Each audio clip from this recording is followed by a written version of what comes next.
I grew up in a home full of siblings with a loving mother and father.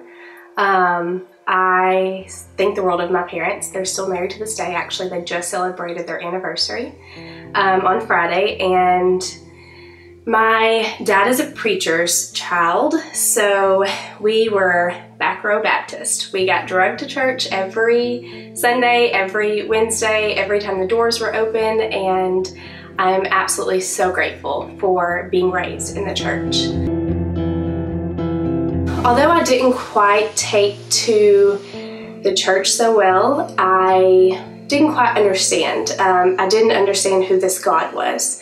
I didn't understand that He was this person that I could have a relationship with, and I didn't get it.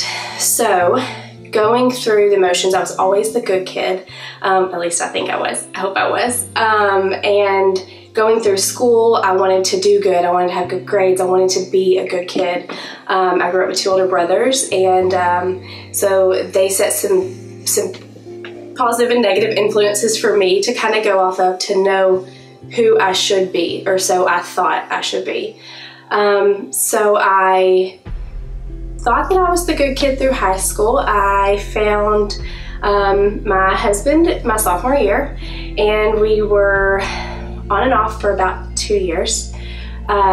We were dating, and then we would break up because my parents found out we were dating and we weren't allowed to date. So when we graduated high school, we decided we were going to get back together. So we got back together August of 2006. I found out March 2007 that I was pregnant. So we decided to get married June 23rd, 2007, and it was not what every little girl hoped for. It was not a day that I would say I rejoiced. There had been a lot that had changed just in the few months between March and June with mine and Heath's relationship. It was hard. It was, I gotcha, you're not going anywhere now. December of 2007, I had Jagger, and it was just awakening. It was good. It was scary. I didn't want to call or ask anyone for help, so I was on my own. I was 19. None of my friends had had kids. I didn't have anybody to ask questions or to vent to. There wasn't really a Facebook then. There was, but it wasn't what it is today. I just was lost. So I put everything into that little boy. Every ounce of my energy and my time, my focus, my attention. And I didn't really pay attention to my marriage. I didn't really know what marriage should look like other than my parents' marriage, and we weren't an emotional family. We didn't really show emotions in my home, good or bad. I didn't really see any of that, so I didn't really have anything to look to. I had stopped going to church right when I found out I was pregnant. I was ashamed. I didn't really want to know or care what God thought about me. So it was about 4 months after I had Jagger when I was done. I didn't want to fight anymore. I didn't want to just live a life unhappy. And I was raised in a family where divorce wasn't an option. So I was just lost. And I remember telling Heath, it's counseling or I'm done. I'm going home. I'm going back to my parents. And he looked at me and he said, okay, we'll go to counseling. And I was just amazed because at that point in time, counseling wasn't really a word that people spoke about.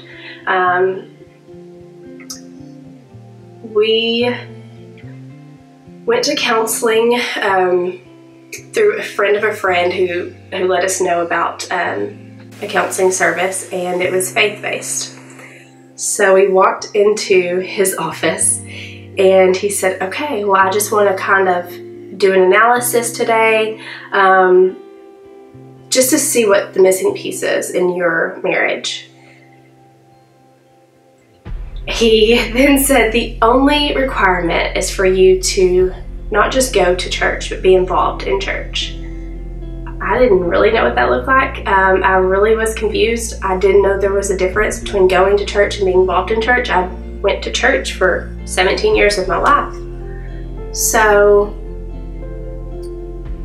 when he said that, I was like, okay, where are the divorce papers? He is not going to go to church. He was not raised in church.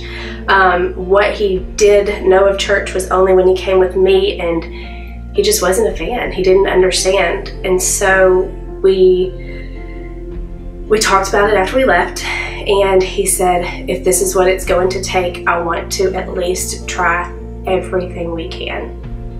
And I said, okay. So we started going to a church here in town, and happened to be the counselor that we were seeing his church. And we walked in the first day, and we just had never felt the love that was shown to us. And I was just confused. I had been to church my whole life, and I never quite understood the difference of relationship versus religion until I went into that church. So just over the next few months, when Heath and I began to just pour our hearts out really to each other and to our counselor, we learned a lot about each other. We were still babies, raising a baby. Jagger was about 7 months old when we were getting ready to finish up counseling, and it was good. I mean, it was life-changing. I remember him telling us, the only thing that you guys are missing is your spiritual connection. And I didn't quite understand that. And I would still say that's still something that I understand now, but it is something that you constantly have to work on. So we began to be involved in our church. We got involved in our young adults program. We got involved in Sunday morning Sunday school, in Wednesday nights, just anywhere we could, we were involved. And it was good. I mean, things really began to turn around for us. Looking back now, I just am amazed at the work that God has done in my life and in Heath's life and in our marriage. I had 17 years of church, but just in the past 9 years that we've really been involved, it's such a difference between having that relationship. It wasn't until a little bit later in that year that we finished counseling that I really understood.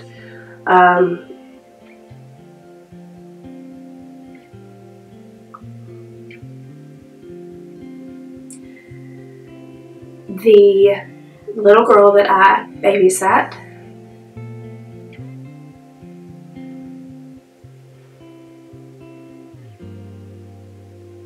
was diagnosed with leukemia.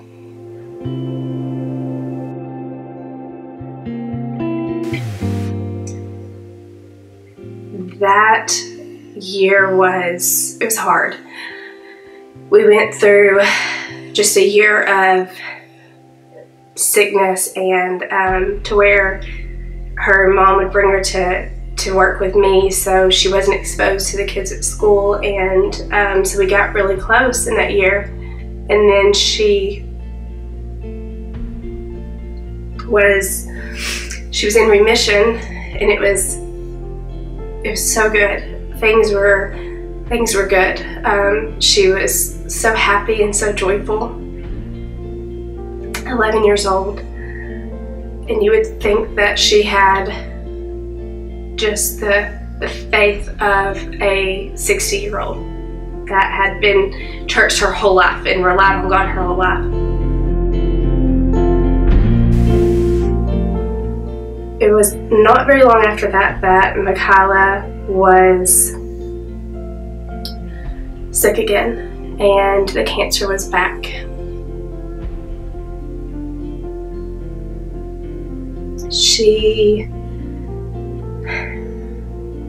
chose to fight as long as she could. She chose to seek God in a way that I just was amazed that an 11-year-old could do. Her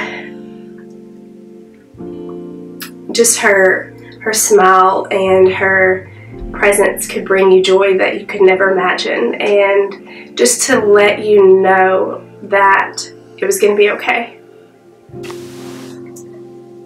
Two of the songs that Michaela left us with, she loved to sing, and we went and watched her one Sunday at the church, and one of them, she didn't choose to sing it. She had went to her cousin's church the week before, and they sang it there, and so she wanted to learn it to sing it, and it was "The More I Seek You."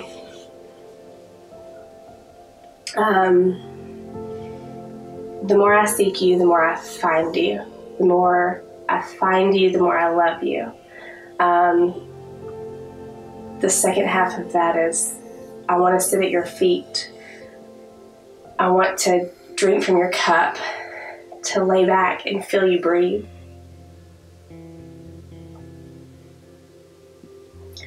For a 11-year-old who is dying,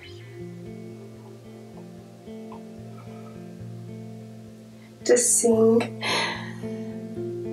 those lyrics is so just peaceful. And it was that moment that I felt God's love, and just His arms wrap me up and just reassure me that things were going to be okay. Michaela was going to be okay. No matter the way this played out, it was going to be okay. And the second song that she sang was "There's Always Going to Be Another Mountain" by Hannah Montana. And while most people don't think that's a song that you sing at church, it's really perfect, because I mean, He can move the mountains, and no matter what, no matter if you're at the top of the mountain or the lowest of the low, He's got you, He has you, and she wanted us to remember that. It wasn't too long after that Michaela passed away.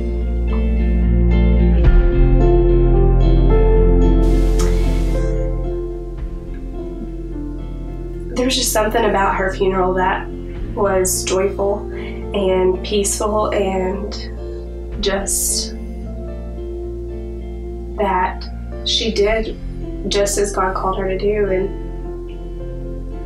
looking back now, seeing just the history of how God has worked in my life, that if I would not have went and worked at this place, I would not have found these friends. If I didn't find these friends, I wouldn't have found the counselor. If I didn't find the counselor, I wouldn't have gotten back into church. And if I didn't get back into church, my marriage wouldn't exist. And if I didn't get back into church and then I had to deal with Michaela, I think I would have broke.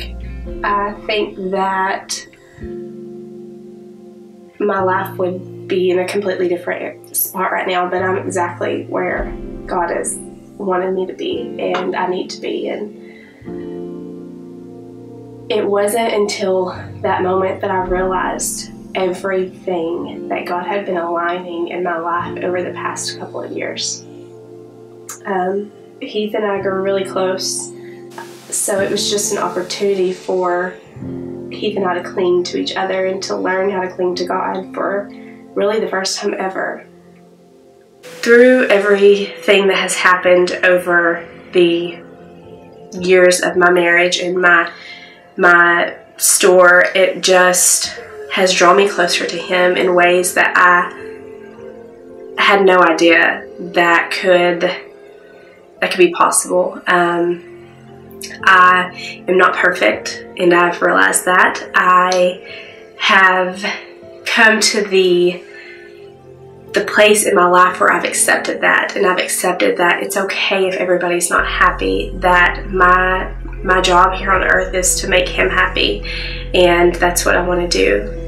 And I just love that no matter where I'm at right now with my relationship with God, it's always going to get better, and it's always going to transpire and transform into something that I can't even begin to explain or imagine. I have a marriage that is just amazing. I have a husband who I love more than I could ever even put into words, because I have a Heavenly Father who shows me who He is and what He is capable of, and the love that He has for me. And through that, He was able to give me the love that I have for my family and for my husband, for my boys, for my store, for other people. And He's just used me to show people that. And that is my hope and my prayer, that people see me and they see Him. That's my ultimate goal in life, is just to become a disciple maker and to show people who He is and what it is to have a relationship with Him. My name is Ashley, and this is my Just Be story.